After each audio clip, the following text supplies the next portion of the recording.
Imagine uma montanha de lixo tão alta quanto o Monte Fuji. Todos os anos, a humanidade cria 700 milhões de toneladas deste resíduo, abandonando-o em pilhas gigantescas. Mas e se eu lhe dissesse que este lixo é, na verdade, um tesouro escondido que vale milhares de milhões de dólares? Bem-vindo à revolução onde talos mortos ressuscitam para salvar o planeta do plástico. Como é que transformamos restos apodrecidos no novo ouro verde? A nossa história começa numa corrida contra o relógio, em campos que se estendem até perder de vista. Para alimentar o vício mundial em açúcar, a humanidade cultiva e processa uma quantidade alucinante, mais de 1.800 milhões de toneladas de cana-de-açúcar todos os anos. É uma operação titânica, onde a natureza e a máquina colidem. No passado e ainda hoje em muitas regiões da América do Sul, esta colheita começava com um inferno na terra. Os agricultores ateavam fogo aos campos, criando uma muralha de chamas para queimar as folhas secas e afastar cobras e insetos. Embora eficaz para limpar o terreno, o preço a pagar era terrível. Um smog negro e tóxico cobria os céus por dezenas de quilômetros, sufocando cidades, fechando escolas e paralisando o trânsito. Uma única faísca fora de controlo poderia transformar a colheita num mar de fogo incontrolável. Mas o futuro chegou sob a forma de monstros mecânicos de alta tecnologia. Hoje, a colheita moderna rejeita o fogo e abraça a precisão cirúrgica. Colheitadeiras gigantescas, equipadas com cérebros digitais e sensores inteligentes, avançam sobre as plantações. Estas máquinas não apenas cortam, elas sentem o terreno. Os sensores ajustam automaticamente a profundidade das lâminas e a velocidade, garantindo que o corte seja feito rente ao solo, sem ferir as raízes. Esta delicadeza mecânica permite um milagre biológico. A cana regenera-se das mesmas raízes por 3 a 5 temporadas consecutivas, poupando fortunas em replantio. Assim que a lâmina toca o talo, começa a verdadeira emergência. A cana-de-açúcar é um organismo vivo que começa a morrer no momento em que é cortada. Em apenas 24 horas, sob o calor implacável do sol, o teor de açúcar pode despencar até 15% devido à desidratação e à decomposição natural. É uma hemorragia de lucro invisível, por isso não há pausas. Braços hidráulicos automatizados carregam caminhões em movimento, criando um rio de aço e fibra que flui sem parar em direção à fábrica. Cada minuto conta nesta maratona industrial. Quando estas montanhas de cana chegam à usina, enfrentam o primeiro grande desafio, a limpeza. Pode parecer trivial, mas é uma questão de vida ou morte para a maquinaria. A cana chega coberta de poeira e terra, e misturada a ela vem grãos microscópicos de areia. Se esta areia entrasse na linha de produção, agiria como uma lixa diamantada, destruindo os rolos de aço e paralisando uma linha multimilionária. Por isso, a matéria-prima é bombardeada por jatos de água de alta pressão, removendo qualquer impureza. A água usada é capturada, filtrada e reciclada num ciclo fechado, pois mesmo uma gota de água suja poderia trazer bactérias capazes de azedar todo o lote de açúcar. Limpa e brilhante, a cana entra na câmara de tortura, o triturador. Facas rotativas de alta velocidade rasgam a casca dura e expõem as fibras internas, preparando o material para uma extração máxima. O barulho é ensurdecedor, uma sinfonia de destruição controlada. A massa triturada é então engolida por moinhos colossais que aplicam uma pressão esmagadora. É aqui que os mundos se separam. De um lado sai o sumo doce, o ouro branco que vai para a nossa mesa. Do outro lado, a máquina cospe o bagaço. Uma fibra seca, esmagada e aparentemente inútil. A escala deste desperdício é difícil de compreender. Para cada tonelada de cana esmagada, a indústria gera cerca de 300 kg deste bagaço fibroso. O açúcar extraído representa apenas 1/3 desse volume. Estamos a falar de uma montanha anual de resíduos tão gigantesca que, se fosse empilhada num único local, rivalizaria em altura com o Monte Fuji. Durante décadas, este material foi queimado ou deixado a apodrecer, libertando metano e CO2. Mas agora, em vez de ser o fim da linha, este momento marca o início de uma nova vida gloriosa para estas fibras esquecidas. Nos pátios das fábricas, o bagaço acumula-se em colinas artificiais, que chegam a ter 6 metros de altura e cobrem áreas do tamanho de campos de futebol. Parece apenas uma pilha de lixo orgânico, mas é uma bomba relógio biológica. Se a umidade não for controlada, o interior destas pilhas começa a fermentar e a apodrecer. O bolor devora a fibra e, com ele, dezenas de milhares de dólares em matéria-prima evaporam-se. A secagem, portanto, não é apenas deixar ao sol. É uma gestão crítica de ventilação e tempo, que pode durar de algumas horas a vários dias. Quando o bagaço está estabilizado, a verdadeira magia começa nas instalações de reciclagem. O material entra numa nova fase de purificação, ainda mais rigorosa. Passa novamente por lavagens intensas para remover qualquer vestígio de areia ou restos de açúcar que tenham sobrado. O açúcar residual é o inimigo aqui. Se permanecer na fibra, ele vai caramelizar e queimar quando aquecido, arruinando a cor e a qualidade do produto final. Após ser limpo e desidratado, o bagaço é moído até se tornar uma polpa fina, mas a fibra sozinha é quebradiça. Para resolver isso, os engenheiros adicionam uma pequena quantidade de amido natural ou polpa reciclada à mistura. É como adicionar ovos à farinha para fazer um bolo. Estes aditivos dão flexibilidade e impedem que o material rache. A mistura é aquecida até atingir entre 130 e 180 graus Celsius, transformando-se numa pasta quente e maleável. O que antes era um talo rígido no campo, agora é um barro tecnológico, pronto para ser moldado em qualquer forma que a nossa imaginação desejar. Agora, entramos no coração da fábrica, onde o calor e a força bruta operam o milagre da transformação. A pasta de bagaço é injetada em moldes de metal maciço, obras-primas de engenharia, aquecidas a temperaturas infernais, entre 160 e 200 graus Celsius. Estes moldes são desenhados com precisão absoluta para criar desde pratos simples até embalagens complexas. Quando a prensa desce, ocorre algo fascinante. Uma pressão hidráulica titânica esmaga a pasta contra o metal quente. Não há colas químicas aqui. Não há resinas tóxicas. O segredo está na própria natureza. Sob este calor e pressão extremos, as fibras de celulose acordam e entrelaçam-se, fundindo-se umas às outras. É uma soldadura biológica. O material cola-se a si mesmo, usando a sua própria estrutura interna, criando um objeto sólido e resistente sem ajuda artificial. Mas o processo é violento. O objeto recém-nascido está a ferver e agarrado ao molde. Se fosse arrancado à força, deformar-se-ia. A solução é um choque térmico controlado. O molde e o produto são pulverizados com água fria ou mergulhados num banho vibratório. A mudança brusca de temperatura faz com que a estrutura se solidifique instantaneamente, soltando-se do metal suavemente, sem empenar ou criar fissuras. Em segundos, o que era uma pasta disforme torna-se uma peça sólida de engenharia sustentável. O produto que sai do molde já tem a forma, mas ainda não está pronto para as mãos humanas. As bordas são ásperas e irregulares, com sobras de material que extravasaram durante a prensagem. Uma borda dessas poderia cortar um dedo ou rasgar a embalagem no transporte. É aqui que a força bruta dá lugar à precisão cirúrgica. Lâminas de corte de alta velocidade, afiadas como navalhas, descem sobre o produto.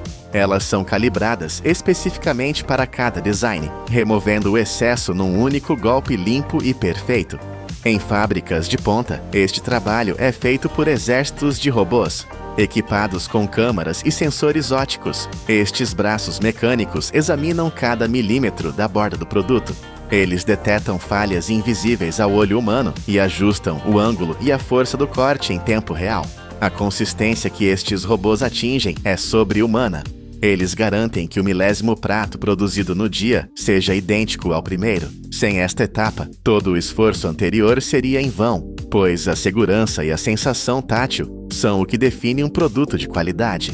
As rebarbas são eliminadas e as superfícies são polidas até ficarem suaves ao toque, prontas para o contato com os nossos alimentos.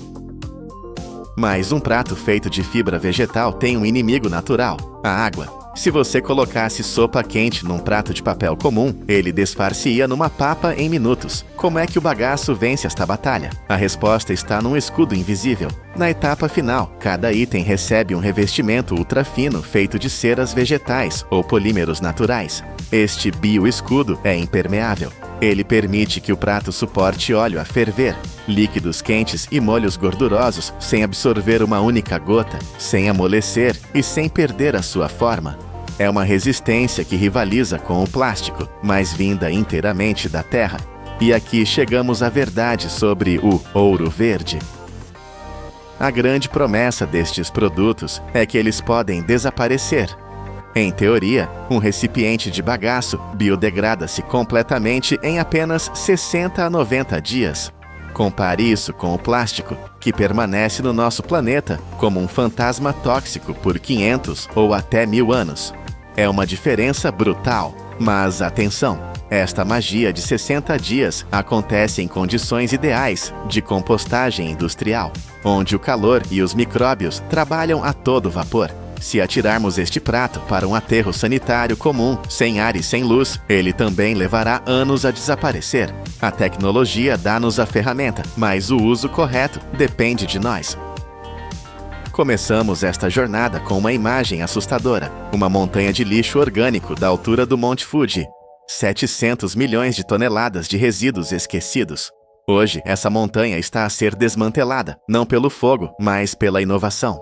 Países como o Brasil lideram esta carga, reciclando 210 milhões de toneladas por ano, transformando o que era um problema ambiental numa indústria de 420 mil milhões de dólares. Onde antes víamos apenas talos secos e fumo negro, agora vemos pratos, copos e embalagens que nascem da terra e voltam para ela sem deixar rasto. Esta é a prova definitiva de que não existe lixo na natureza, apenas recursos que ainda não aprendemos a usar. A Revolução Verde não é um sonho distante, ela está a ser prensada, moldada e polida neste exato momento, uma fibra de cada vez. 60 milhões de quilômetros. Essa é a extensão total dos cabos elétricos que neste exato segundo envolvem o nosso planeta. É fio suficiente para dar a volta na Terra 1.500 vezes. Mas pare e pense. Como um simples fio de metal, escondido na sua parede, suporta uma energia capaz de queimar uma cidade inteira sem derreter? A resposta é uma jornada brutal de fogo, pressão e precisão microscópica. Para acender a luz da sua sala, precisamos primeiro mergulhar na escuridão profunda da Terra. A história de cada cabo elétrico não começa em um laboratório limpo e silencioso, mas sim no caos ensurdecedor de uma mina a céu aberto. É um lugar onde a engenharia humana trava uma guerra constante contra a própria geologia do planeta. Imagine estar lá. O chão treme sob seus pés. Não é um terremoto, é o pulso da indústria. Em vastas minas de cobre e bauxita, que se estendem por quilômetros como cicatrizes gigantes na crosta terrestre, máquinas titânicas operam dia e noite. Para chegar ao minério valioso, engenheiros precisam primeiro mover montanhas. Literalmente. Tudo começa com a violência calculada dos explosivos. Brocas industriais perfuram a rocha sólida, criando dezenas de poços profundos que são preenchidos com cargas detonantes. Quando o sinal é dado, a terra se abre. Milhares de toneladas de rocha são fraturadas em um instante, liberando uma nuvem de poeira que cobre o horizonte. É a força bruta necessária para liberar o cobre e o alumínio de seu sono geológico de milhões de anos. Mas a escala fica ainda mais assustadora quando as máquinas entram em cena. Escavadeiras hidráulicas, tão altas quanto prédios de 3 andares, avançam sobre os escombros. Suas pás são tão grandes que poderiam levantar um carro de passeio sem nenhum esforço. Elas alimentam uma frota de caminhões de mineração que parecem monstros mecânicos. Cada um desses veículos carrega centenas de toneladas de minério em uma única viagem. Se você ficasse ao lado de um pneu desses caminhões, ele seria 2 vezes mais alto que você. Esses gigantes de aço rugem pelas estradas da mina, transportando a terra bruta para os trituradores primários. Lá, pedras do tamanho de sofás são esmagadas como se fossem torrões de açúcar, reduzidas a pedaços menores, prontas para serem enviadas às refinarias. Até agora, tudo o que temos é pedra suja e poeira. Mas para transformar essa sujeira em um condutor de energia perfeito, ela precisa passar por um teste de fogo. A brutalidade mecânica da mina dá lugar ao inferno térmico da fundição. É aqui que a mágica acontece. O minério sujo e bruto entra em fornos industriais que operam em temperaturas que desafiam a imaginação. Estamos falando de calor suficiente para fazer o aço chorar. No caso do alumínio, o processo é uma batalha química violenta. O material extraído da bauxita é mergulhado em células de redução eletrolítica. Aqui, correntes elétricas de intensidade colossal, fortes o suficiente para fritar instantaneamente qualquer sistema elétrico doméstico, rasgam as ligações químicas. A temperatura sobe para 1742 graus Fahrenheit, ou cerca de 950 graus Celsius. Nesse calor insuportável, a rocha se rende. O alumínio puro se separa e goteja como um líquido prateado e brilhante para o fundo do tanque. É um rio de metal fundido, mortal e belo. Para o cobre, o processo é ainda mais rigoroso. Ele passa por banhos eletrolíticos, onde a eletricidade atua como um filtro microscópico, arrancando cada átomo de impureza até que o metal atinja uma pureza de 99,9%. Qualquer coisa menos que isso é inaceitável. Uma única partícula de sujeira poderia causar um curto-circuito fatal quilômetros adiante na linha. O metal líquido, agora puro e incandescente, é derramado em moldes de aço, mas ele não pode esfriar de qualquer jeito. Sistemas de resfriamento forçado borrifam água contra o molde, fazendo com que a casca externa do metal endureça instantaneamente, enquanto o núcleo permanece quente e macio. O resultado são lingotes sólidos, barras massivas de metal que brilham com um vermelho alaranjado intenso. Mas um bloco de metal não transporta eletricidade para sua casa. Ele precisa ser transformado, e para isso, ele será esmagado e esticado além de seus limites. O lingote quente, ainda irradiando calor, entra na linha de laminação. Imagine um rolo de massa, mas feito de aço endurecido e aplicando uma pressão de centenas de toneladas. O metal grita enquanto é forçado a passar por rolos que giram em alta velocidade. O bloco grosso e curto é impiedosamente esmagado e esticado, transformando-se em uma longa haste ou vergalhão, com cerca de 8 milímetros de espessura, mas 8 milímetros ainda é muito grosso. Para criar os fios finos que compõem um cabo moderno, entramos na fase de trefilação. É aqui que a engenharia se torna microscópica. As hastes de metal são puxadas através de uma série de orifícios cada vez menores, chamados de fieiras, muitas vezes feitos de diamante industrial. A velocidade é alucinante. O metal corre pela linha a dezenas de quilômetros por hora. Ele é forçado a se tornar mais fino, mais longo e perfeitamente redondo. De uma haste grossa, ele se torna um fio mais fino que um fio de cabelo humano. É um processo de violência controlada. Lasers de alta precisão vigiam cada milímetro desse fio em tempo real. Se o diâmetro variar apenas 1 milésimo de polegada, o laser detecta e o sistema ajusta instantaneamente. O resultado é um fio brilhante, liso como um espelho. Mas há um problema oculto. Depois de ser puxado, esticado e forçado através de diamantes, o metal está estressado. Sua estrutura interna está rígida e quebradiça. Se tentássemos dobrá-lo agora, ele se partiria como vidro. Ele precisa de terapia. Para curar o metal, ele é enviado para câmaras de recozimento. Pense nisso como uma sauna de alta tecnologia para metais exaustos. Dentro desses fornos selados, o oxigênio é removido para evitar que o fio enferruje ou manche. A temperatura sobe suavemente para cerca de 600 graus Fahrenheit. Não é quente o suficiente para derreter o fio, mas é o calor exato para fazer os átomos dentro do metal relaxarem. A estrutura cristalina do cobre e do alumínio, que foi distorcida e esticada durante a trefilação, se realinha. A rigidez desaparece. A tensão interna evapora. Quando o fio sai do outro lado, ele parece o mesmo, mas mudou fundamentalmente. Antes quebradiço, agora ele é macio e flexível. Você pode dobrá-lo, torcê-lo e enrolá-lo sem medo de quebrar. É uma transformação invisível, mas vital. Sem esse suspiro térmico, nenhum cabo no mundo funcionaria. Agora que temos fios flexíveis e perfeitos, é hora de transformá-los em algo mais forte do que a soma de suas partes. Chegamos a um dos momentos mais hipnóticos de toda a indústria, a trançagem. Um único fio fino é frágil, mas se unirmos dezenas deles, criamos uma corda metálica de força incrível. Imagine uma máquina gigantesca do tamanho de um vagão de trem, carregada com centenas de bobinas de fio brilhante. Quando ela liga, é como assistir a um balé mecânico em alta velocidade. O corpo da máquina, chamado de gaiola, começa a girar. As bobinas dançam em círculos perfeitos, criando um vórtice prateado no ar. Os fios individuais são puxados para um ponto central, o nariz da máquina. Lá, eles são torcidos uns sobre os outros, com uma precisão geométrica absoluta. Engenheiros calculam o ângulo exato dessa torção.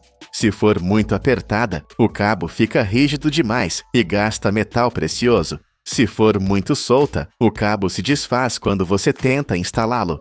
Tudo acontece em um borrão de movimento. O ruído é um zumbido constante e rítmico. Sensores monitoram a tensão de cada fio individual. Se um único fio, mais fino que um cabelo, se partir no meio desse furacão, a máquina para instantaneamente. A perfeição é a única opção aceitável. O que sai do outro lado não é mais um conjunto de fios soltos. É um condutor unificado, flexível como uma corda, forte como uma barra de aço e capaz de conduzir a corrente elétrica que alimenta sua vida. Mas neste estágio, esse condutor é perigoso. Se você o tocasse enquanto estivesse ligado, seria o seu fim. Ele precisa de uma armadura. Agora, a metalurgia dá lugar à química. O condutor de metal nu entra na linha de extrusão para receber sua pele protetora, o isolamento. Em grandes silos prateados, toneladas de pequenos grânulos de plástico, PVC ou polietileno especial, aguardam. Eles parecem pequenas contas brancas ou transparentes. Esses grânulos são sugados para dentro de uma máquina que funciona como uma pistola de cola quente gigante e super poderosa. O plástico é aquecido até virar uma pasta viscosa e homogênea. O fio de metal passa pelo centro de uma cabeça de aço e o plástico derretido é injetado ao redor dele. É como encapar uma salsicha, mas com uma precisão de micrômetros. A camada de plástico deve ser perfeitamente concêntrica. Se for mais fina de um lado do que do outro, a eletricidade pode escapar por ali, causando incêndios ou falhas catastróficas. Assim que o plástico quente toca o metal, o cabo mergulha em uma longa piscina de água fria. O choque térmico é imediato. O plástico endurece instantaneamente, travando sua forma perfeita para sempre. Mas para cabos maiores, aqueles que correm sob as ruas das cidades, uma camada não é suficiente. Eles recebem camadas adicionais de proteção, bainhas grossas e resistentes a produtos químicos, óleo e até mordidas de roedores.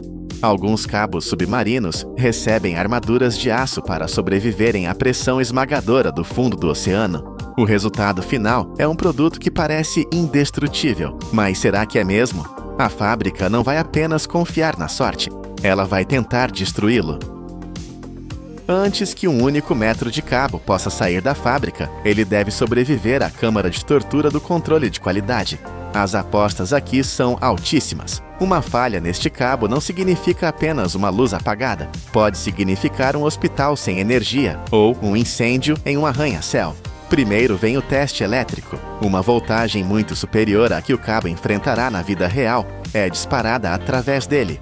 Os engenheiros procuram qualquer fuga, qualquer fraqueza no isolamento. É como tentar estourar um balão com ar. Se o cabo tiver um ponto fraco, ele vai explodir aqui, na segurança do laboratório. Depois vem os testes físicos. Máquinas esticam o cabo até o limite de ruptura para garantir que o metal e o plástico não se separem. Pedaços de cabo são colocados em câmaras de fogo para ver se o isolamento resiste às chamas ou se derrete. Outros são congelados para garantir que não rachem no inverno rigoroso. Lasers escaneiam a superfície em busca de imperfeições invisíveis ao olho humano. Raios X olham através do plástico para garantir que o metal no centro esteja centralizado. Apenas o cabo que sobrevive a tudo isso recebe o carimbo de aprovação. Finalmente, o produto acabado é enrolado em enormes carretéis de madeira ou aço. Cada carretel é pesado, etiquetado e preparado para envio. Eles são empilhados em pátios, parecendo moedas gigantes de uma civilização de titãs, prontos para serem desenrolados em trincheiras, postes e paredes ao redor do mundo. Voltamos ao início. 60 milhões de quilômetros de cabo. Uma indústria global que movimenta 200 bilhões de dólares todos os anos. Olhe para a parede do seu quarto agora. Aquele fio escondido ali dentro não é apenas um pedaço de plástico e metal. Ele é um sobrevivente. Ele nasceu de uma explosão em uma mina de cobre, foi derretido em um inferno químico, esticado por diamantes, curado pelo calor, trançado em um vórtice mecânico e testado com fogo e eletricidade. É uma das peças de engenharia mais subestimadas da história humana. Esses cabos são as artérias invisíveis da nossa civilização. Sem eles, o coração das nossas cidades pararia de bater em um segundo. Da próxima vez que você acender uma luz, lembre-se da jornada épica que tornou esse simples clique possível. Porque no mundo da indústria pesada, até o menor fio tem uma história gigante para contar.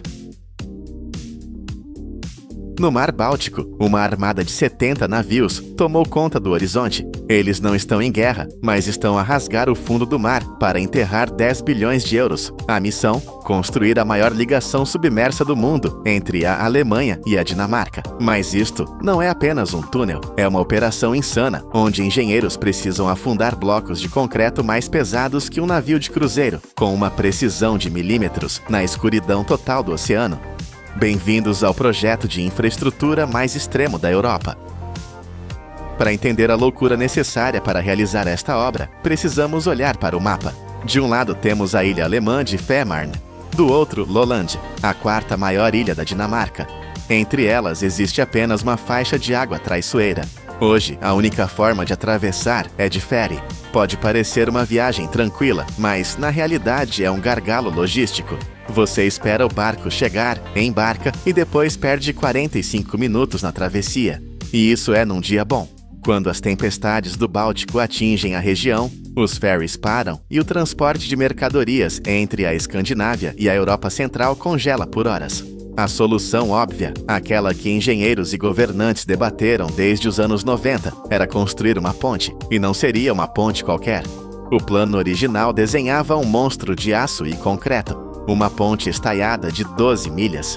Imaginem 4 pilares gigantescos a erguerem-se do mar, atingindo 919 pés de altura. E isso é mais alto que muitos arranha-céus famosos. A ponte precisava ser colossal para deixar navios oceânicos passarem por baixo, com vãos livres nunca antes vistos na história da engenharia. Mas então, os engenheiros olharam para os riscos e recuaram. Em 2010, a empresa responsável, a Fehmarn AS, fez uma declaração chocante. Construir aquela ponte seria empurrar a tecnologia humana até o limite da ruptura. O risco de falha era demasiado alto. A ponte foi oficialmente considerada demasiado complicada. A alternativa? Ir para baixo da terra. Um túnel custaria 5,5 bilhões de euros, quase o mesmo que a ponte, mas eliminaria os riscos do vento e das tempestades. Decidiram perfurar a escuridão. O plano mudou para criar um túnel de 11 milhas, uma das maiores estruturas já concebidas pelo homem. Mas como se constrói um túnel no meio do mar? Você não pode simplesmente trazer os materiais de caminhão. A escala deste projeto é tão absurda que a logística tradicional entraria em colapso. A solução foi tão radical quanto o próprio túnel. Se a fábrica não existe, nós construímos uma. O trabalho preparatório começou em 2019, com um objetivo claro: erguer uma cidade industrial temporária. Em Rødbyhavn, na Dinamarca, nasceu uma planta que cobre cerca de 11 milhões de pés quadrados. Para você ter uma ideia, esta é a maior fábrica de produção de túneis do mundo. Dentro deste gigante, foram montadas 6 linhas de produção que funcionam dia e noite, mas uma fábrica precisa de ser alimentada. Por isso, a Fehmarn AS construiu também um porto inteiro do zero. Este porto não serve para turistas. Foi desenhado para engolir quantidades bíblicas de matéria-prima. Estamos a falar de navios a descarregar pedra, areia, cascalho e aço, lidando com até 80 mil toneladas de materiais por semana. Tentar mover isto por estrada exigiria um exército de caminhões que entupiria as estradas da Europa. O mar era a única via possível. Ao redor da fábrica, ergueram-se alojamentos e escritórios, criando uma comunidade focada num único objetivo: alimentar a besta industrial que vai unir 2 países. O que sai desta fábrica desafia a imaginação. O túnel não é escavado como um metro, ele é montado como um Lego gigante, mas as peças deste Lego são os objetos de concreto mais pesados que a humanidade já tentou mover. Cada seção do túnel mede 712 pés de comprimento. Imagine 2 campos de futebol colocados em linha. A largura é de 131 pés e a altura de 33 pés. É um edifício de 3 andares deitado. Mas o número que realmente assusta é o peso. Cada uma destas seções pesa 73.500 toneladas. Para colocar isto em perspectiva, pense num navio de cruzeiro moderno, como o MS Zuiderdam, que leva 2.000 passageiros. Esse navio pesa 82 mil toneladas. Cada pedaço de túnel que sai desta fábrica pesa quase tanto quanto um navio de cruzeiro inteiro. E o projeto não precisa de 1 nem de 2. Eles precisam fabricar 79 destas seções titânicas. É uma frota inteira de navios de pedra que nunca vão flutuar na superfície, mas que precisam ser movidos, transportados e afundados com precisão cirúrgica. É por isso que a fábrica tinha de estar na costa. Mover estes monstros por terra seria fisicamente impossível. Enquanto a fábrica ruge em terra, no mar, uma operação de cirurgia planetária está em andamento. No auge da atividade, o Estreito de Fehmarn viu a concentração de 70 embarcações pesadas a trabalhar simultaneamente. A missão delas era simples, mas brutal: cavar uma trincheira no fundo do mar para esconder o túnel. Não podiam apenas pousar o túnel no fundo. Ele precisava estar enterrado para ficar protegido de âncoras de navios e correntes fortes. As dragas trabalharam dia e noite, removendo o fundo do mar numa faixa de 11 milhas. O solo ali é um pesadelo geológico, uma mistura de argila macia e calcário duro como pedra, o que obrigou os navios a passarem por atualizações constantes para não quebrarem os equipamentos. O resultado final foi uma trincheira com até 49 pés de profundidade e 164 pés de largura. Mas o que fazer com a terra removida? O volume é incompreensível. 76 milhões de pés cúbicos de solo e rocha foram arrancados do abismo. Em vez de deitar fora, os engenheiros usaram este material para criar nova geografia. O solo foi transportado para a costa, criando 741 acres de nova terra firme. Onde antes havia apenas água, agora existem praias e novas áreas naturais. O lixo da escavação tornou-se o tesouro da costa. Com a trincheira pronta e os leviatãs de concreto a sair da fábrica, chegamos ao momento de maior tensão de todo o projeto: a imersão. É aqui que 10 bilhões de euros podem ser perdidos num piscar de olhos. A partir de 2025, o processo começa. Para mover estes blocos de 73 mil toneladas, usam-se pontões submersíveis especiais que abraçam a seção de concreto. Uma frota de rebocadores puxa lentamente o monstro para o mar, posicionando-o exatamente acima da trincheira escura. O mergulho não é automático. Numa sala de controlo a bordo dos pontões, uma equipa de elite de 22 pessoas monitoriza cada centímetro da descida. Eles operam guinchos com cabos de aço, que totalizam mais de 124 milhas de comprimento. Tanques de lastro são enchidos com água para forçar o concreto a descer, lutando contra a física, que quer manter o ar dentro do túnel a flutuar. O desafio é a precisão. Na escuridão, a 40 metros de profundidade, eles precisam encaixar um bloco no outro com uma precisão de apenas 0,5 polegadas. meia polegada. Se errarem, a vedação falha e a água invade tudo.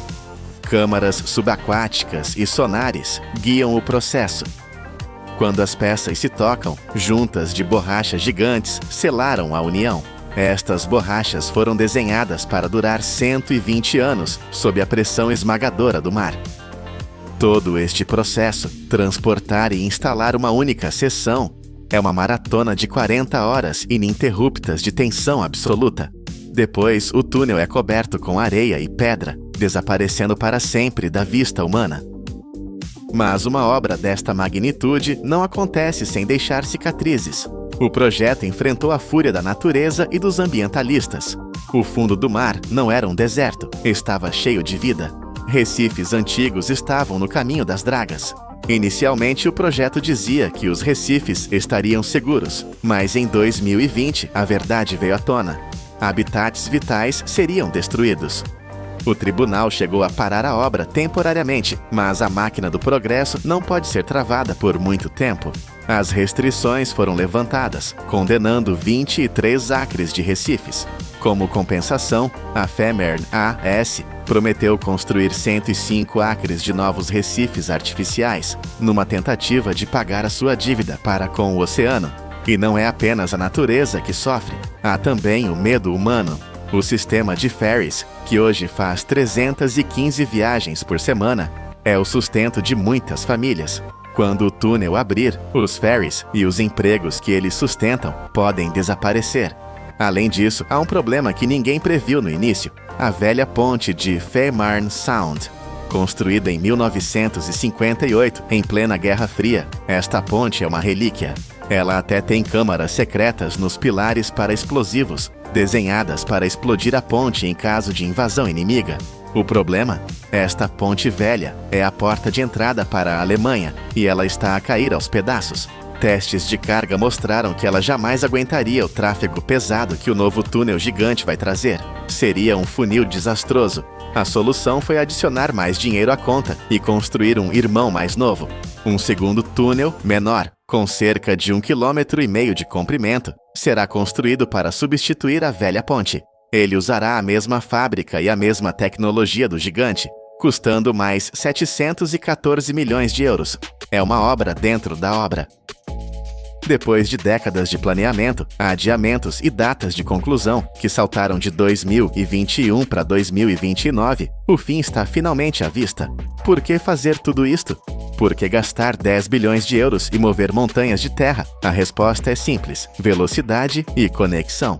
Hoje, atravessar de Rugbyhaven para Fehmarn é uma jornada de 45 minutos de ferry, mais o tempo de espera. Quando o túnel abrir, você entrará no seu carro e estará no outro país em apenas 10 minutos. É uma revolução temporal. E se você for de trem, a mudança é ainda mais brutal.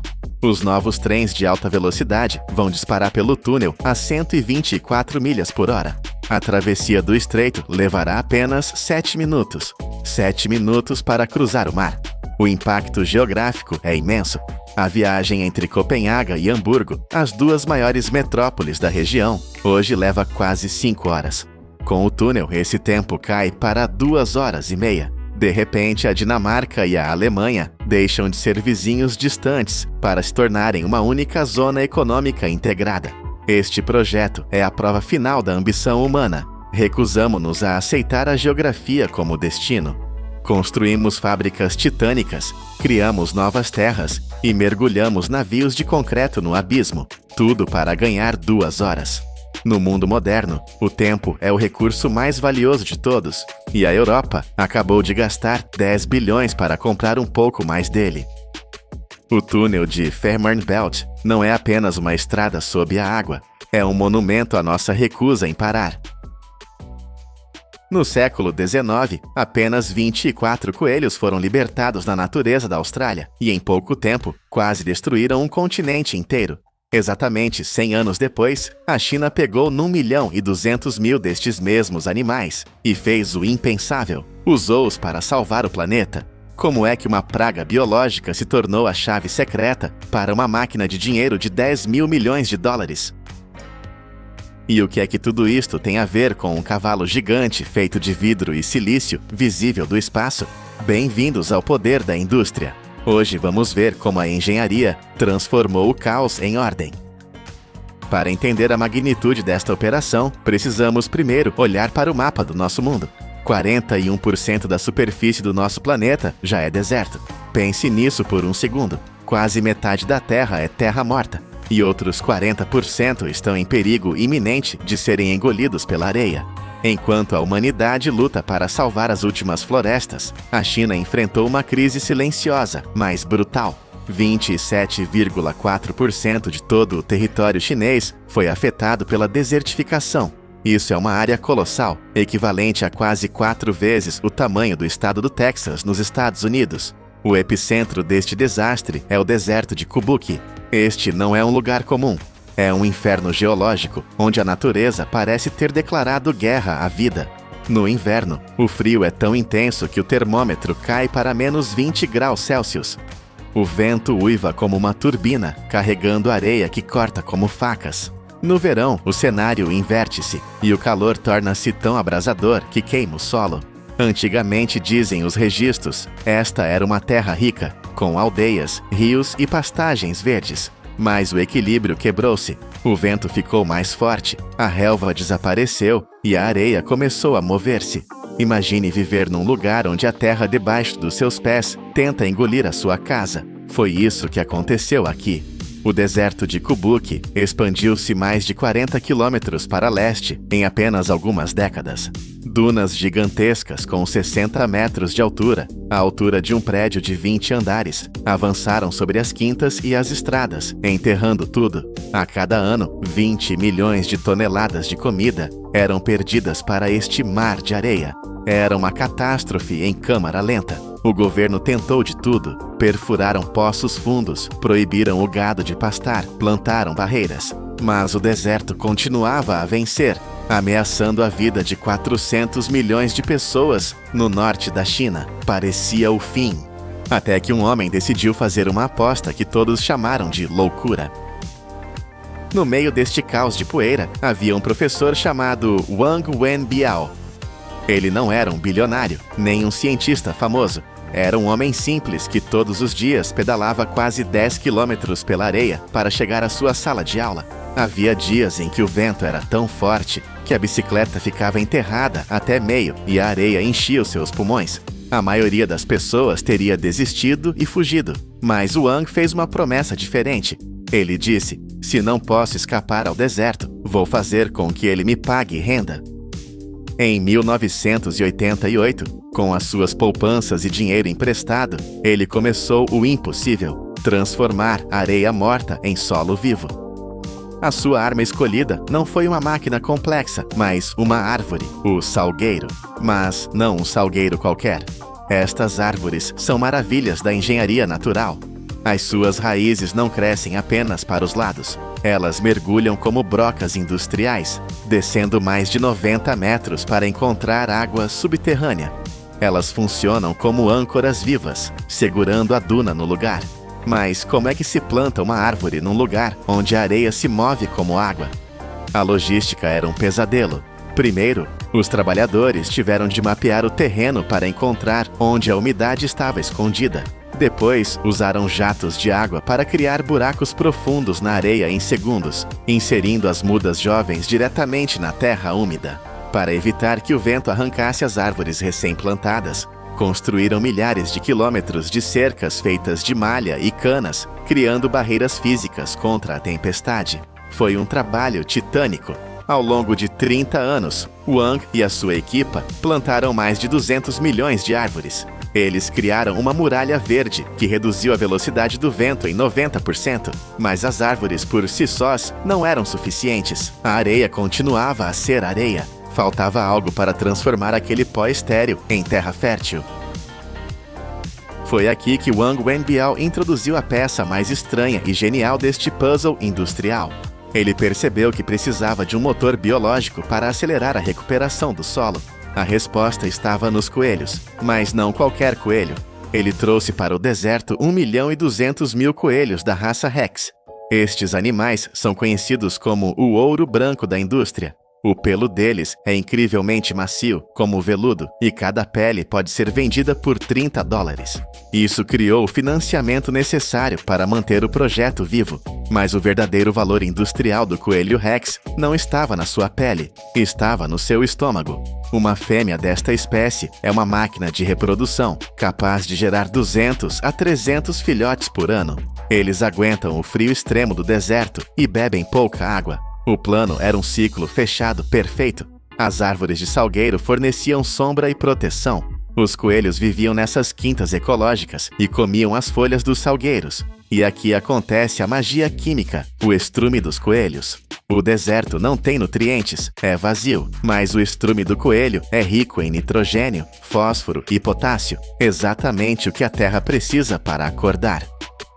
Quando milhões de coelhos depositam este fertilizante natural no chão, a areia começa a mudar. Ela deixa de ser dourada e morta e torna-se escura e úmida. Torna-se humus. Além disso, os coelhos não digerem as sementes das ervas que comem. Então, ao espalharem o estrume, eles estão literalmente a plantar novas ervas. Este sistema criou um loop infinito. Os salgueiros alimentam os coelhos alimentam o solo, e o solo fortificado faz crescer mais salgueiros. O resultado foi impressionante. Cada acre de terra começou a produzir mais de 5 toneladas de humus por ano. Em apenas 3 a 5 anos, o que era uma duna estéril transformou-se em terra arável. O deserto estava a recuar. Mas para escalar isto para um nível nacional, era preciso mais do que biologia. Era preciso energia bruta. Com a economia local estabilizada pela venda das peles e da carne dos coelhos, Wang olhou para o céu. O deserto de Kubuki tinha algo em abundância: sol, muito sol. Ele decidiu construir a central de energia solar Junma, mas não fez apenas fileiras de painéis. Ele construiu uma obra de arte industrial.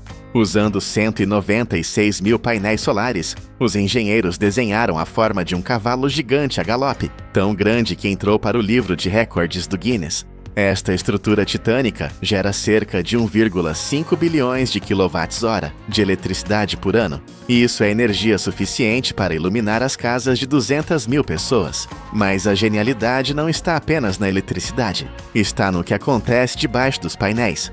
Num deserto, o sol é o inimigo que evapora toda a água. Mas estes oceanos de vidro azul criam sombra. Eles bloqueiam o vento e reduzem a sua velocidade em 50%.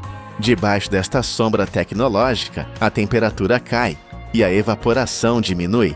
A erva começou a crescer sozinha debaixo dos painéis solares. Para controlar essa erva, para que não ficasse alta demais e causasse incêndios, eles introduziram ovelhas e gansos. Agora, imagine a cena: robôs de vidro a gerar eletricidade em cima e rebanhos de animais a pastar embaixo, agindo como cortadores de relva biológicos. Tudo isto no meio de um lugar que antes era considerado o Mar da Morte. Este modelo gerou 10 mil milhões de dólares em 10 anos. Mas uma pergunta permanece: se os coelhos funcionaram tão bem aqui, por que é que foram um desastre noutros lugares? Vamos voar 6 mil quilômetros para sul, até a Austrália. Lá, a história dos coelhos é um filme de terror. No século XIX, trouxeram apenas 24 coelhos para a caça. Sem predadores e sem controlo, esses 24 transformaram-se em mais de 1.000 milhões em apenas 50 anos. Eles comeram tudo. Destruíram as raízes das árvores, despiram as pastagens e transformaram 2/3 das planícies férteis da Austrália em terras desérticas. O governo australiano tentou de tudo. Construíram cercas de 3 mil quilômetros, usaram explosivos, libertaram vírus. Nada funcionou. Então, qual é a diferença? Por que é que o coelho é um monstro na Austrália e um herói na China? A resposta é: controlo industrial. Na Austrália, foi o caos da natureza. Em Kubuki, foi engenharia. Os coelhos Rex na China nunca foram soltos na natureza para correrem livres. Eles vivem em quintas, dentro de um sistema fechado. Eles são operários. Cada grama do que comem e cada grama do que produzem é calculado. Eles são um elo numa corrente industrial desenhada por humanos. A China não estava apenas a criar coelhos, estava a gerir um ecossistema artificial. onde o animal é uma ferramenta de precisão para fabricar solo fértil. A natureza, quando guiada com respeito e inteligência, respondeu de forma milagrosa. Depois de décadas de luta, os relatórios oficiais mostraram o impossível. A água subterrânea, aquele ouro líquido escondido nas profundezas, subiu. Em 20 anos, o nível da água no subsolo de Kubuki subiu entre 1,5 metro e 2 metros. Pense no que isso significa. Se o seu avô tivesse de perfurar um poço aqui, ele teria de ir ao dobro da profundidade que você precisa ir hoje. A água está a voltar, e com a água veio a vida. As populações de veados selvagens, raposas do deserto e aves migratórias aumentaram 4 vezes em comparação com 1990. Mais de 100 espécies de plantas nativas que se pensava estarem extintas naquela região reapareceram. Onde antes só se via um horizonte amarelo e poeirento, hoje vêem-se manchas verdes, florestas cintilantes e vida selvagem a correr entre os painéis solares. O projeto não só parou o deserto, como reverteu o tempo, sequestrando 1,85 milhões de toneladas de dióxido de carbono da atmosfera.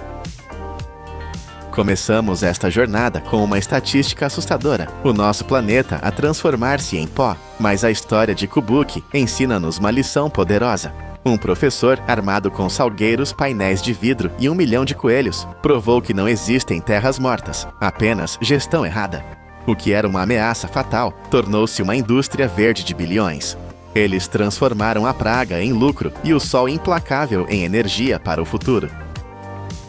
Se conseguimos transformar um deserto estéril num oásis tecnológico, que outros problemas impossíveis estão apenas à espera da nossa engenharia. Isto é o verdadeiro poder da indústria.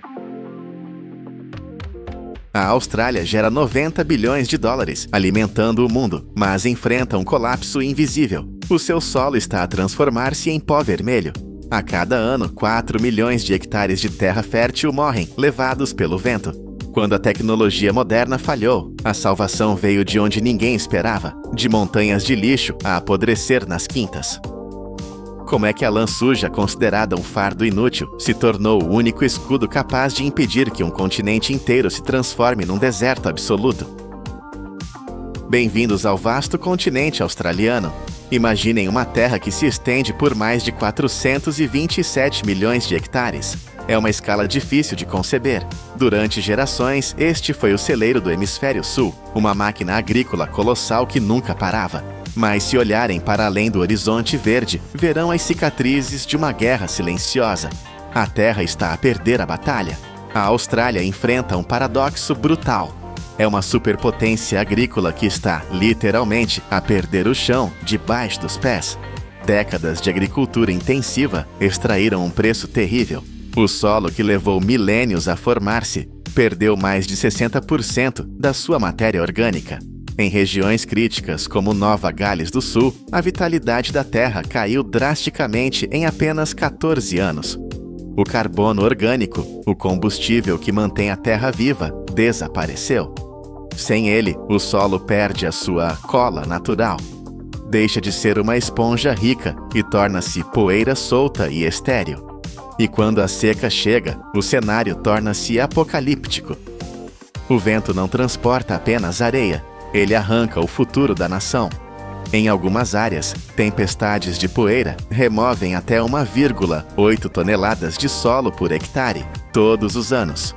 Imaginem caminhões invisíveis a carregar a fertilidade da terra e a despejá-la no oceano, dia após dia. 6 milhões de hectares estão agora na zona vermelha, classificados com risco extremo de erosão. Outros 3,2 milhões estão a colapsar sob a degradação da água. Esta não é apenas uma crise ecológica, é uma tragédia humana.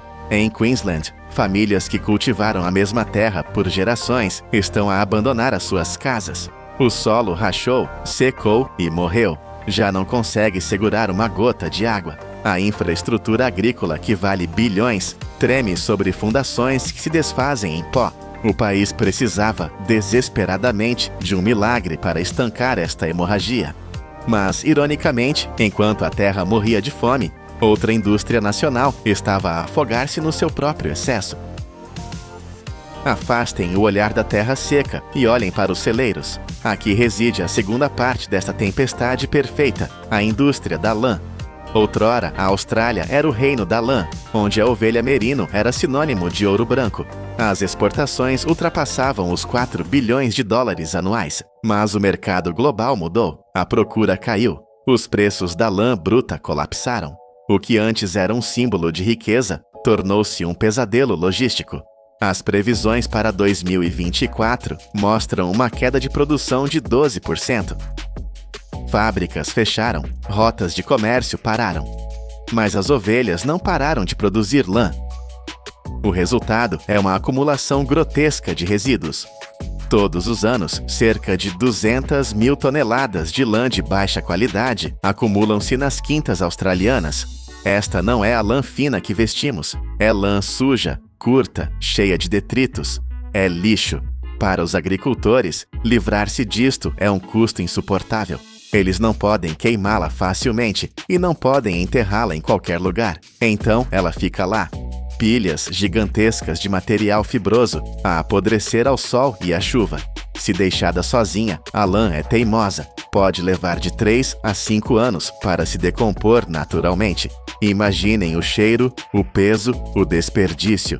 Enquanto o solo a poucos metros de distância clama por nutrientes e estrutura, estas montanhas de proteínas complexas são tratadas como um fardo tóxico. Era um ciclo de perdas. Perda de dinheiro para armazenar o lixo e perda de terra fértil devido à erosão. Parecia não haver ligação entre os dois problemas. Até que alguém decidiu olhar não para a pilha de lixo, mas para a estrutura microscópica de uma única fibra. A viragem do jogo não aconteceu com maquinaria pesada, mas num laboratório silencioso. Os cientistas começaram a analisar a lã residual, não como têxtil, mas como material biológico. O que encontraram sob o microscópio foi uma obra-prima de engenharia natural. Cada fio de lã é coberto por escamas de queratina, sobrepostas como telhas num telhado. Mas, ao contrário de um telhado que repele água, estas escamas funcionam como portões inteligentes. Elas permitem que a fibra absorva umidade, muita umidade. A lã consegue reter entre 1,5 a 2 vezes o seu próprio peso em água, mas faz mais do que isso, ela incha. Esta foi a revelação. Quando a lã incha, ela muda fisicamente de forma. No solo, isto cria algo vital: espaço, bolsões de ar microscópicos. A terra compactada e sufocada da Austrália precisava desesperadamente de respirar. A lã oferecia uma maneira de bombear oxigênio para o subsolo, sem a necessidade de arados mecânicos pesados que destroem a estrutura da terra. Os testes iniciais em Nova Gales do Sul foram nada menos que chocantes. Os investigadores espalharam uma camada fina desta lã inútil sobre o solo degradado. Os sensores começaram a registrar dados que pareciam impossíveis. A evaporação da superfície, o grande inimigo num clima árido, caiu 35%. A água, em vez de vaporizar para a atmosfera quente, ficou presa no solo, guardada pelas fibras de lã. Mas o verdadeiro milagre foi biológico. Onde havia lã, a vida regressou. A densidade de micróbios no solo, os arquitetos invisíveis da fertilidade, explodiu entre 30% a 50% em apenas alguns meses. A lã não estava apenas a segurar água, estava a alimentar um ecossistema. Em campos de teste em Queensland, terras que pareciam betão vermelho começaram a suavizar, tornaram-se friáveis. A cor mudou. A vida voltou. No entanto, havia um problema prático.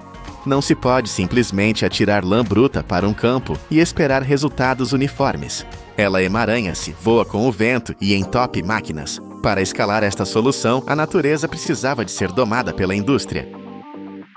Aqui entramos na fase de industrialização da solução. Para transformar o lixo em ouro agrícola, foi necessário criar uma nova linha de produção.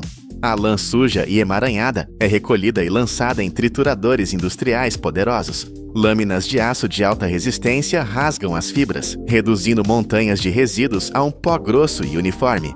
Mas o segredo está na pressão. Este material triturado é forçado através de matrizes de aço, sob imensa pressão e calor.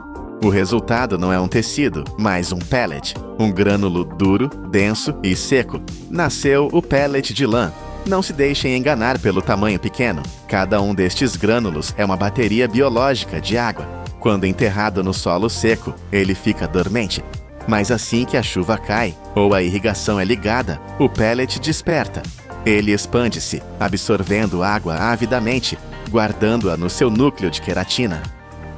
Quando o sol escaldante da Austrália seca a terra ao redor, o pellet faz o oposto, liberta a água lentamente, gota a gota, diretamente para as raízes das plantas.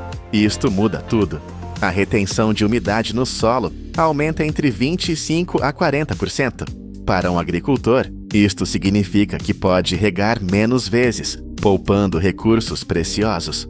Além disso, à medida que o pellet se decompõe ao longo de meses, ele liberta nitrogênio, enxofre e carbono. Não é um químico sintético que queima as raízes. É nutrição lenta e constante. A transformação econômica é tão impressionante quanto a biológica. De repente, aquele lixo que custava dinheiro para ser removido tem valor. De uma tonelada de lã residual, as fábricas produzem 900 kg de pellets de alta performance. O valor de mercado deste produto é 3 vezes superior ao da lã bruta original. Em Victoria, a corrida ao ouro recomeçou. Mais de 40 startups surgiram num ano. A maquinaria ruge, transformando desperdício em vida. Mas esta revolução não parou na fronteira australiana. Ela atravessou o oceano e encontrou um novo propósito inesperado nos Estados Unidos. Nos Estados Unidos, a tecnologia encontrou uma simbiose ainda mais futurista. No Texas e na Califórnia, a transição energética está a cobrir o deserto com milhões de painéis solares. São campos de vidro e silício que se estendem até onde a vista alcança. Mas estas centrais elétricas têm um inimigo natural, a erva. Se a vegetação crescer demasiado, bloqueia o sol e reduz a produção de energia. A solução antiga era brutal: equipas de homens com cortadores de relva a gasolina e herbicidas químicos. Era caro, perigoso para os painéis e ecologicamente desastroso. Pedras voavam e partiam o vidro. A poeira cobria os sensores. Foi então que alguém teve uma ideia brilhante: substituir as máquinas por ovelhas. Nasceu o Solar Grazing, ou pastoreio solar. E os números provam que a natureza é a melhor engenheira. As ovelhas são cortadores de relva, autônomos de alta precisão. Elas navegam por baixo das estruturas metálicas sem cortar fios, sem levantar pedras e sem emitir gases de escape. O impacto é massivo. As quintas solares que adotaram as ovelhas reduziram o uso de fertilizantes e herbicidas químicos em 70%. Os custos de manutenção caíram para a metade. Mas há um benefício oculto: a sombra. Os painéis solares protegem as ovelhas do sol abrasador e protegem também o solo. A erva, protegida da evaporação direta, cresce 2 a 3 vezes mais rápido. As ovelhas comem a erva, transformam-na em estrume, fertilizam o solo e mantêm o ciclo vivo. O solo sob os painéis, em vez de se tornar um terreno baldio estéril, está a recuperar a sua biodiversidade. Surgiu uma nova profissão: equipas de pastoreio profissional. Estes especialistas usam software para mapear o movimento dos rebanhos, garantindo que cada metro quadrado da central solar é cortado pelas ovelhas na altura certa. É a fusão perfeita entre a alta tecnologia energética e a agricultura ancestral. A história da lã é uma lição de humildade para a engenharia moderna. Procurávamos soluções complexas para salvar o solo, mas a resposta estava a apodrecer nos nossos quintais. De um continente australiano à beira da exaustão até aos campos solares de alta tecnologia do Texas, um material considerado lixo tornou-se o guardião da terra. Hoje, esses pellets de lã e esses rebanhos não estão apenas a produzir fibra ou carne. Eles estão a construir um escudo contra a seca. Estão a provar que, num mundo de recursos finitos, o conceito de lixo é apenas uma falha de imaginação. Talvez a chave para sobrevivermos às mudanças climáticas não seja construir máquinas maiores, mas sim aprender a usar as ferramentas microscópicas que a natureza aperfeiçoou ao longo de milhões de anos. O velo que protege a ovelha do frio é agora a armadura que protege o nosso planeta do calor. Você acha que o caos da natureza é impossível de controlar? Pense de novo. A indústria global economiza mais de 1,5 bilhões de dólares por ano, ao entregar o comando de seres vivos às máquinas. Como a humanidade domina milhões de mentes imprevisíveis e as transforma em uma rede de 30 bilhões de dólares. De pastores robóticos nos céus a fibras que funcionam como ar-condicionado microscópico. Bem-vindo à era do pastor cibernético, onde a biologia encontra a engenharia pesada. Esqueça tudo o que você sabe sobre fazendas antigas. A imagem do pastor solitário com seu cajado é coisa do passado. O que estamos vendo hoje é uma operação de escala militar. Estamos falando de uma indústria colossal, onde apenas uma raça, a merino, comanda quase 40% de toda a produção mundial de lã. Imagine rebanhos tão vastos que cobrem horizontes inteiros, áreas que só podem ser realmente compreendidas quando vistas do espaço. Mas a inovação aqui não é apenas sobre tamanho, é sobre reinventar a função do animal. No estado do Texas, nos Estados Unidos, está acontecendo algo que parece ficção científica. Chamam de pastoreio solar. Imagine campos de energia gigantescos, milhares de painéis solares brilhando sob o sol. O problema sempre foi a grama. Ela cresce, faz sombra e rouba a eficiência da energia. A solução antiga era usar cortadores de grama barulhentos, movidos a gasolina, queimando dinheiro e poluindo o ar. A nova solução? Milhares de ovelhas. Elas são lançadas entre os painéis como máquinas biológicas de precisão.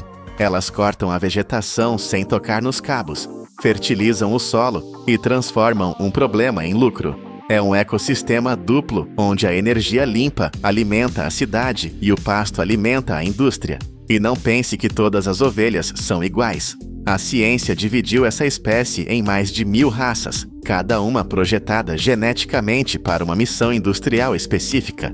A Merino é uma fábrica viva de lã, produzindo até 5 quilos de fibra ultra fina por temporada. A Dorper é uma máquina de carne, projetada para explodir em crescimento, atingindo 40 quilos em questão de meses.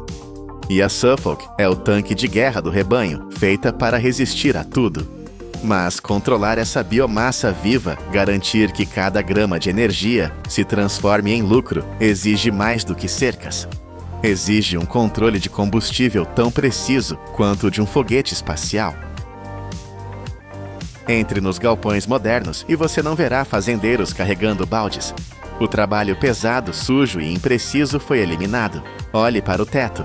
Sistemas robóticos como o TKS Easy Feed deslizam silenciosamente sobre trilhos de aço, como trens futuristas de cabeça para baixo. Eles não se cansam, não erram e não desperdiçam. Dentro de seus tanques de mistura, pás poderosas trituram feno, silagem e amido, criando uma mistura homogênea em minutos. Mas a verdadeira mágica é invisível.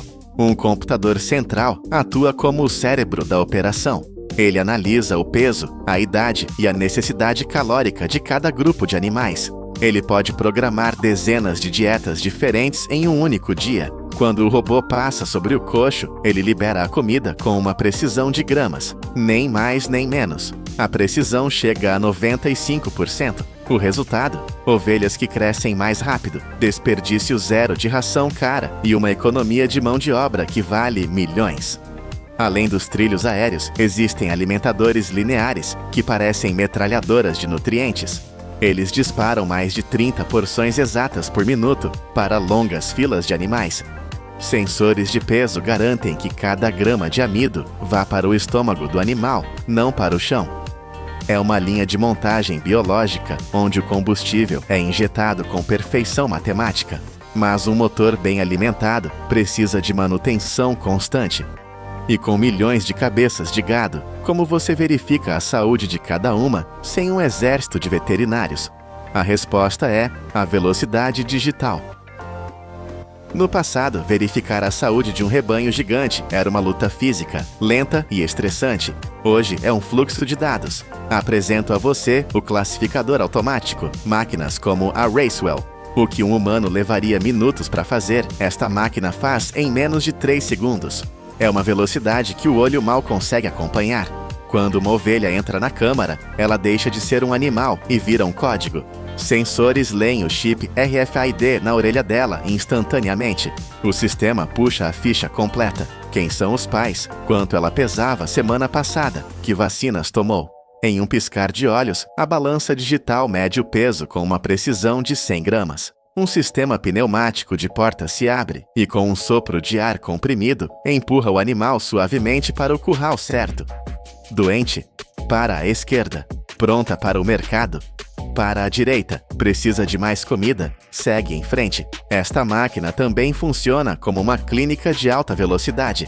O fazendeiro pode aplicar vacinas, checar os dentes ou dar vitaminas sem lutar contra o animal. Em grandes fazendas, um único sistema processa 600 ovelhas por hora. Isso economiza dezenas de milhares de dólares e elimina o erro humano. A máquina não tem dias ruins, ela não se cansa, mas a saúde não é apenas peso e dados, é também uma guerra constante contra parasitas invisíveis. E para vencer essa guerra, a indústria usa a força bruta da química e da pressão. Parasitas podem destruir a qualidade da lã e matar o lucro. Antigamente, os fazendeiros usavam pulverizadores manuais. Era ineficiente, perigoso e gastava muito produto químico. A solução moderna é o túnel de imersão de alta pressão. Imagine um corredor de aço, onde a ovelha entra e é imediatamente cercada por uma névoa química. Bicos de precisão posicionados em cima, dos lados e até por baixo. Disparam jatos que penetram a lã espessa até a pele. É um banho químico total em segundos. Válvulas inteligentes controlam o fluxo para que nada seja desperdiçado. O uso de produtos químicos cai 40%, mas a eficácia é total. 800 animais passam por ali a cada hora, saindo protegidos por um escudo invisível. Mas a tecnologia também tem um lado suave. A reprodução é o coração financeiro da fazenda. A gestação dura 5 meses e é crítica. Quando os cordeiros nascem, a sobrevivência depende do leite. Se a mãe não tem leite suficiente, ou se tem muitos filhotes, a tecnologia assume o papel materno. As mães robóticas são estações de alimentação automáticas. Elas misturam o leite em pó com água, mantendo a temperatura exata de 38 a 40 graus Celsius, a mesma do corpo da mãe. Elas alimentam os filhotes com doses exatas de até 200 mililitros, 8 vezes por dia. Sensores monitoram cada gole. A taxa de sobrevivência dispara. A tecnologia garante que a próxima geração seja forte. Mas em campos que se estendem até o horizonte, as ovelhas podem se perder. Quem vigia o rebanho quando ninguém está olhando? O cão pastor é um ícone, mas ele tem limites. Ele se cansa, ele precisa comer.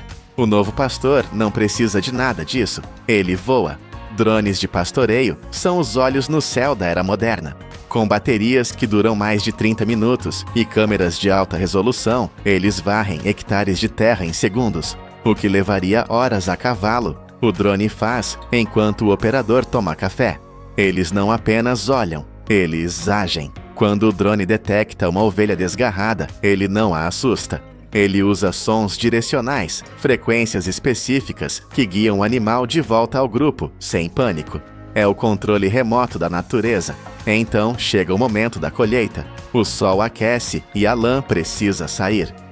Tesouras manuais são peças de museu. Agora usamos máquinas como a Heiniger, operando a 15 rotações por minuto. É um zumbido constante de eficiência. O tosqueador profissional, armado com essa tecnologia, remove o velo inteiro em uma peça única em menos de 2 minutos. É uma dança rápida e precisa, mas a ciência foi além. Existe algo chamado bioclip. Parece mágica. Em vez de lâminas, usamos biologia. Uma injeção de proteína cria uma fraqueza natural na raiz da lã. Uma semana depois, o velo simplesmente se solta, como se a ovelha tirasse um casaco. Sem cortes, sem estresse. Custa 3 vezes mais, mas para a lã de elite, a perfeição vale o preço. Porque uma vez que essa lã sai da fazenda, ela entra em um mundo de transformação violenta. Aqui é onde a sujeira vira ouro. Os fardos de lã chegam à fábrica sujos, oleosos e cheios de terra. O processo de limpeza é brutal e fascinante. Primeiro, a classificação. Lasers e olhos experientes dividem a lã em 120 graus de qualidade. Nada escapa. Em seguida, o banho. A lã é jogada em tanques de água quente, mantidos rigorosamente entre 60 e 70 graus Celsius. É quente o suficiente para derreter a lanolina, a gordura natural da ovelha, mas seguro para a fibra. Detergentes industriais e tambores rotativos lavam a sujeira. O que sai é uma nuvem branca e pura, mas está molhada. Secadores gigantes sopram ar a 100 graus, baixando a umidade para exatos 15%. Agora, prepare-se para a violência da cardagem. Tambores de aço cobertos com centenas de milhares de dentes metálicos giram a 900 rotações por minuto. Eles rasgam, puxam e alinham as fibras. O caos vira ordem. A lã vira uma teia fina, quase transparente, mas ela precisa ser forte. As máquinas de fiar entram em ação. Elas esticam a fibra 40 vezes o seu comprimento e a torcem a 10.000 rotações por minuto. 10.000. O fio nasce ali sob tensão extrema. Depois, os teares automáticos disparam fios a uma velocidade de 1.200 inserções por minuto. O barulho é ensurdecedor. O resultado é um tecido perfeito, capaz de nos aquecer ou resfriar, graças à estrutura natural da fibra que retém o ar. Enquanto a lã nos veste, a carne nos alimenta. E aqui, a regra é o frio implacável. A Austrália exporta bilhões de dólares em carne de cordeiro, e para isso, a higiene deve ser absoluta. As fábricas parecem laboratórios espaciais. Aço inoxidável por todo lado, luzes brancas, temperatura controlada. Linhas automáticas processam 250 animais por hora. Não há espaço para erro. O maior inimigo é o calor. Assim que o processamento começa, a carne entra em túneis de resfriamento rápido. A temperatura interna deve cair para entre 0 e 4 graus Celsius. Isso trava as bactérias e preserva o sabor. Serras robóticas e humanos com facas cirúrgicas dividem a carne em cortes que você vê no supermercado, mas o toque final é o vácuo. Máquinas sugam todo o ar da embalagem, sem ar, sem deterioração. Cada pacote recebe uma etiqueta RFID. Se você comprar essa carne em Paris ou Nova York, um scanner pode dizer exatamente de qual fazenda ela veio. É o controle total, do pasto ao prato. Cada fibra de lã é um tubo de ar-condicionado natural, projetado pela evolução e aperfeiçoado pela engenharia. Do drone que vigia do céu à embalagem a vácuo que viaja pelo mundo, esta jornada prova uma coisa: a agricultura moderna não é uma luta contra a natureza, é um balé tecnológico de alta precisão. É uma indústria onde o caos vira ordem e onde o cuidado vira algoritmo. O que antes era lama e suor, agora é dados e aço inoxidável. E no centro de tudo, a humilde ovelha, agora parte de uma máquina global, continua a sustentar o mundo.